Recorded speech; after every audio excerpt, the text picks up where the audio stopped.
Well, Middle Harbour has a unique geography. I can't find it anywhere else in the world. And that unique geography is that it has huge drop-offs. Middle Harbour is extraordinarily deep.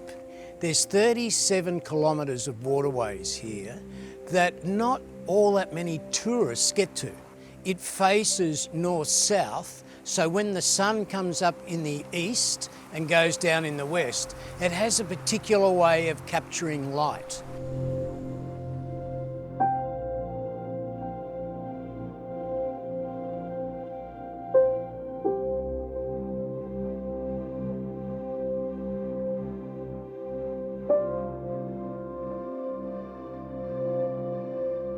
Well, like a lot of people, I suffered a kind of midlife crisis where there was a loss in purpose, and that resulted in stress, anxiety and depression. Doctor gave me a tablet and it sent me into a deeper hole rather than into some sort of cure in some way.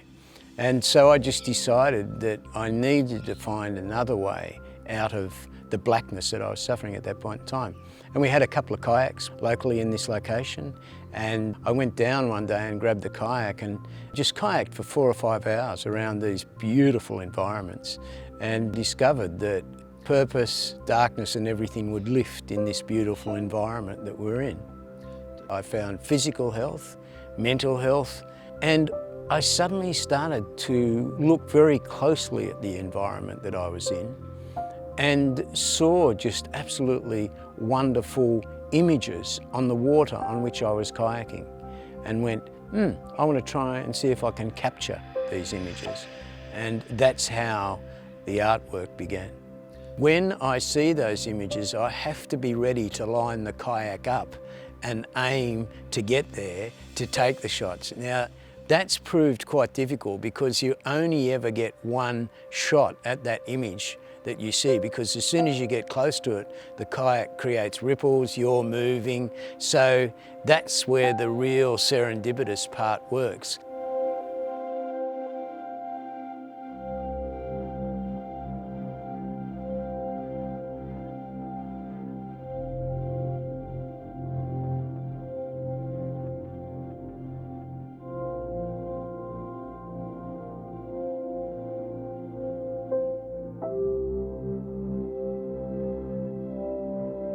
My selection of my shots is always based on my gut reaction to begin with. When I first see that image, I know instantly whether there's something in it or not. My brain seems to be able to say, wow, did you actually capture this?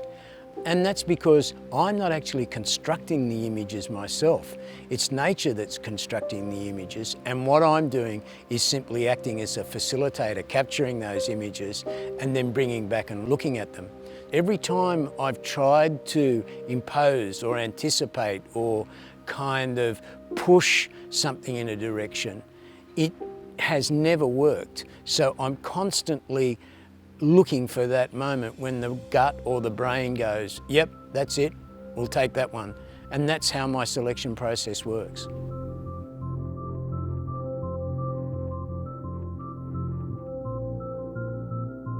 Perception is very tricky visually. And what I'm doing is I'm capturing real images that in actual fact appear as abstracts. So when people look at the images in the first instance, they're absolutely unsure about what they are. And I think that's why people will spend quite a lot of time trying to understand and engage in what the work is. So there's a tension between what is real and what is abstract. I see myself as a photographic artist innovating in the area of watercolours in the 21st century.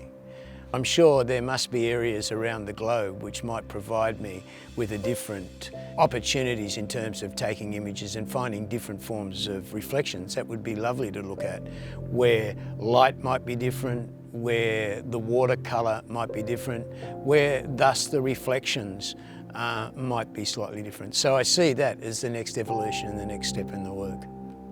What I'm dealing with is nature, reflection, imagination. My imagination's the strongest it's ever been because it's influenced by experience and aging, and well-being. because I'm really fit and healthy as a result of the physical work that I'm doing. So I think if there's a really good example of how creative practice can work to cure mental health and also to allow us to maintain good mental health, my work's a really strong example of that.